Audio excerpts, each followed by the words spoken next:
qui n'est pas en première année de droit, c'est que la parole est donnée en dernier à la défense. Et cette parole devait permettre que l'on dépose un certificat médical qui permette au tribunal de voir quelles règles de droit appliquer. Ce n'est pas que parce qu'on a déposé un certificat médical que le tribunal peut renvoyer ou bien que le tribunal doit juger. Non. Cela dictait une autre règle procédurale.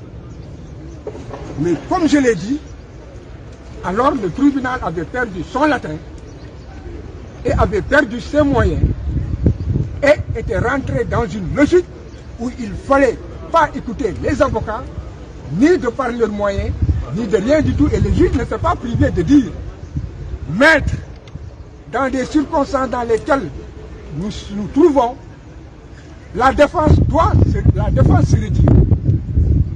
Il appartient à un juge de le dire.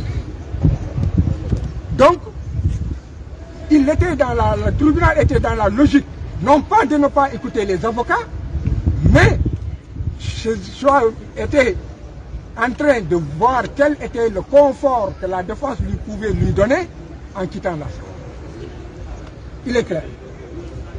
Et nous avons demandé un donné acte.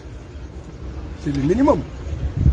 Que le tribunal constate que nous déposons un certificat médical et qu'il l'a reçu. Il avisera après, du point de vue procédural, ce qu'il fera. Le tribunal a refusé de prendre le certificat médical. Nous avons demandé à ce que le tribunal demande au greffier de donner acte de ce qu'il a refusé de prendre le certificat médical. Le tribunal a refusé. Et a commencé à lire l'assignation.